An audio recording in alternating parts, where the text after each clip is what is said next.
आज हम समझेंगे आरक्षण कि जो आरक्षण हमारे देश में आया आया है, इसको आज 75 से 76 साल हो चुकी है आरक्षण को। ये किस तरीके से काम कर रहा है, पहले ये देखेंगे कि आरक्षण का काम है क्या। तो दोस्तों, सबसे पहले आपको पता होगा कि आरक्षण दिया जो जाता है, और नौकरियों में लगभग हर सेक्टर में थोड़ा थोड़ा है, पर नौकरियों की बात करता हूं मैं आरक्षण देने की। जैसे कोई ST SC से है तो उसके 65 नंबर है, और जो OBC से है उसके 85 नंबर है, और जो जनरल से है उसके 90 नंबर है। अब आरक्षण यहाँ पे दिया जा रहा है, जैसे कोई डॉक्टरी की पोस्ट है या कोई बड़ी पोस्ट है, तो दोस्तों आप समझो कि आरक्षण में जो 300 सीट है, टोटल वैकेंसी है 300, इसमें से 100 ST SC वालों के लिए है और 85 मतलब 300 में से, और 100 OBC वालों के लिए और 100 जनरल वालों के लिए, ये 100 है। अभी दोस्तों, अब इसमें ST और SC वालों की जो हाईएस्ट नंबर है वो 65 ही है। 65 है, मतलब 65 नंबर से नीचे उनकी लिस्ट आई, हाईएस्ट ही 65 है, तो यहाँ पर 65 नंबर पर इनका सिलेक्शन हो जाता है। और OBC वालों का 75 है, मान के चलो 75 नंबर पे इनका सिलेक्शन हो जाता है, और जनरल वालों का +90 होता है। तो दोस्तों आप सोचो कि 65 नंबर वाले लड़के को नॉलेज ज्यादा होगी या 75 वाले को या 90 वाले को? 90 वाले को होगी, कंपलसरी बात है। अब जिस व्यक्ति को नॉलेज ज्यादा होगी वो अच्छा काम करेगा, या जिस व्यक्ति को कम नॉलेज होगी वो अच्छा काम करेगा?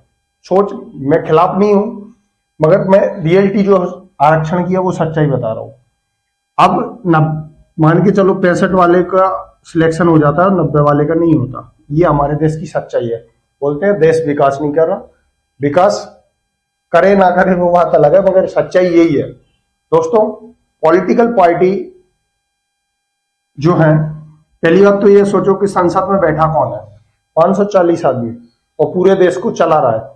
और पता है इतने अच्छे तरीके से वो हैंडल कर रहा है लोगों को, 540 जो शिक्षित नहीं है, आज की युवा की अपेक्षा इतना शिक्षित नहीं है।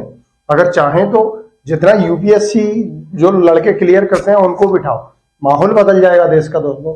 मगर नहीं, अभी देखो यहाँ पे आरक्षण लोगों के लिए भला नहीं है, क्योंकि जो नंबर कम आ रहे हैं, 65 नंबर वाला लड़का अगर किसी का ऑपरेशन करता है, उसे नॉलेज कम है, वो उसकी जिंदगी के साथ खेल रहा है, मगर नहीं, सिलेक्शन उसी का होगा, क्योंकि वोट बैंक बनाना है नेताओं को, वही हमारे देश की जनता समझती नहीं है। तुम नौकरी की बात करते हो ना दोस्तों, सच्चाई नौकरी की ये है कि 7000 वैकेंसी निकली है, उसमें से 17 लाख फॉर्म डले हैं, और जो फॉर्म का पैसा जो तुम दे रहे हो 300 रुपए पर फॉर्म, उसी फॉर्म के पैसे से उन 7000 लड़कों की पूरी जिंदगी की नौकरी की सैलरी भी हो जाएगी, और जो पैसा बच जाएगा उनको वो गवर्नमेंट के पास चला जाएगा। ये नौकरी की हकीकत है, मगर समझो नहीं।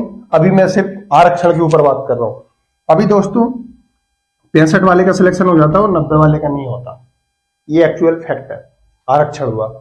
अभी आप एक बात सोचिए कि 70 साल से आरक्षण 75 साल से है हमारे देश में, फिर भी दलितों की, ST SC वालों की हालत में सुधार क्यों नहीं हुआ दोस्तों? शिक्षित ST SC वाले अब बहुत शिक्षित लोग हैं, फिर भी उनकी हालत में सुधार नहीं हो पा रहा, क्योंकि एक्चुअल फैक्ट वो है ही नहीं दोस्तों।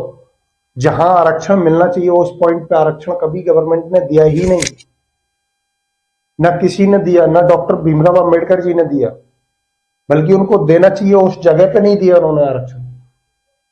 कोई व्यक्ति पढ़ के आता है, गवर्नमेंट स्कूल का आपको हाल पता है, बताने की जरूरत है नहीं, वहां से कोई लड़का मेहनत करके आता है, यहाँ पे उसे 65 नंबर आते हैं, उसका हो जाता है, अच्छी बात है। मगर दोस्तों, अगर उस लड़के को वहीं पे जहां वो सरकारी स्कूल में पढ़ के आ रहा है, कुछ उसके पास ऐसा नहीं है जिससे वो अच्छी एजुकेशन पा सके, अगर उसे वहीं पे एजुकेशन अच्छी दी जाए जहां पे वो अच्छी नहीं ले पा रहा, समझ रहे हो मेरे कहने का मतलब है कि जो लड़का पढ़ रहा है उसे फैसिलिटी वहां उपलब्ध कराई जाए। अगर वो 3 घंटा पढ़ रहा है तो उसे ऐसी व्यवस्था दी जाए कि वो 5 से 6 घंटे पढ़ सके, उसके दिमाग का विकास हो। तो इसकी जरूरत नहीं पड़ेगी यहाँ पे 65 नंबर लाने की, क्योंकि वो इतना दिमाग से तेज हो जाए कि वो खुद ब खुद अच्छे नंबर आ जाए। आरक्षण हमको गलत जगह दिया गया। अभी एसटी एससी के बहुत से लोग पैसों के चक्कर में नहीं पढ़ पाते, मगर गवर्नमेंट क्या करती है, गवर्नमेंट स्कूलों में तो कोई ध्यान नहीं देती, यहाँ आरक्षण देती है। मतलब उसके 2-3 लॉस है। एक तो जिस व्यक्ति का ऑपरेशन हुआ उसकी जिंदगी खराब, वो खुद की, क्योंकि वो उतना अपना मानसिक विकास कर ही नहीं पाया दोस्तों, और फायदा इनका।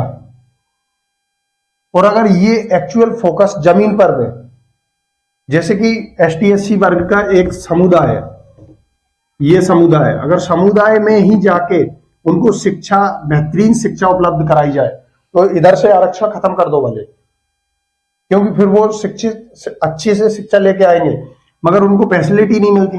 अच्छे टीचर है नहीं गवर्नमेंट स्कूल में, ध्यान कोई दे नहीं रहा। मिड डे मील और दे देते हैं। अरे मिड डे मील नहीं चाहिए उनको, फैसिलिटी दो, अच्छे टीचर प्रोवाइड कराओ, उनको दुनिया से जुड़ने के लिए, कनेक्टिविटी के लिए कोई मोबाइल या लैपटॉप दो, मगर वो नहीं देंगे। और ये हमारे देश की विडंबना है कि अभी आपने देखे एसटी और एससी वाले लोग, एसटी वाले लोग जो जाटव समाज से आते हैं, वो अब भी लड़ रहे हैं। दोस्तों, जहां शिक्षा होगी वहां कभी कोई जीत ही नहीं सकता, ये ध्यान रखना। मारे जाओगे तुम, मैं फिर बता रहा हूं।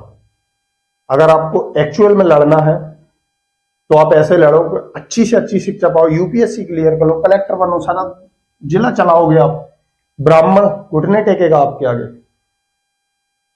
क्षत्रिय सलाम ठोकेगा। मगर कब? जब खुद की प्रिपरेशन कंप्लीट होगी। भले से आप गवर्नमेंट जॉब पालो, पटवारी पालो, अगर आपको बात करने का तमीज नहीं है, आपके अंदर वो क्वालिटी है ही नहीं, समाज पीठ के पीछे गालियां देगा, मुंह पे तो करेगा क्योंकि आप गवर्नमेंट अफसर हो, पीठ के पीछे गालियां देगा। मगर वो चीज अलग है, पीठ के पीछे देना हो दे, उस चीज को ध्यान में नहीं रखना अपन को। मगर एक्चुअल तो ये है कि खुद की प्रिपरेशन इतनी अच्छे से करनी है कि आरक्षण की जरूरत ना पड़े। आरक्षण वही वाली बात होगी ना, किसी भी चीज को हमने उठा लिया, जैसे कोई फल पका हुआ नहीं है, समझ रहे हो, अब उसको हमने तोड़ लिया डाली से, तो पकेगा? आप सोचो, नेचुरली पकेगा? वो नहीं पकेगा। हाँ, पकने जैसा हम उसको कर सकते हैं कार्बन या कुछ लगा लगा के, मगर वो फीलिंग अंदर की, वो स्वाद वो आएगा नहीं उसमें। और फिर एक एक्चुअल पका हुआ तोड़ो, वो अच्छा लगेगा खाने में। और हमारे देश में तार्किक बुद्धि का तो मैं बताऊं दोस्तों, जीरो लेवल है, जीरो। कोई सोचता ही नहीं, भेड़चाल चलते हैं। सोचा कभी 140 करोड़ की आबादी और एक अशिक्षित लोग देश को चलाएं? यूसीसी, भाई यूसीसी एक अलग मुद्दा है, इसके ऊपर मैं बात करूंगा, मगर सबसे पहले आरक्षण, इसके ऊपर ही लड़ते रहते हो। और फिर ऊपर से पता है क्या हुआ, समानता का अधिकार सब मांगते हैं, मगर यहां समानता नहीं देते। समानता अगर चाहिए तो हर जगह मांगो। बेस्ट मेरे सब में एसटी एससी वालों को ही बोल देना चाहिए, ओबीसी वालों को भी बोल देना चाहिए, हमें आरक्षण नहीं चाहिए। क्योंकि अगर आपको समाज में वो स्थान चाहिए, वो लेवल चाहिए कि हम उनके साथ बराबरी में बैठ सकें, तो फिर उसके लिए हर जगह से बराबर होना पड़ेगा। अगर आप सोचें कि समाज में एक अच्छा अव्वल आपको दर्जा मिले और फिर गवर्नमेंट से बोले नहीं हम आरक्षण लेंगे, तो दो चीजें, मतलब एक आदमी के दो पहलू नहीं हो सकते दोस्तों। तो ये सोचने लायक बात है, और आगे यूसीसी पे बात करेंगे। जय हिंद, जय दोस्तों।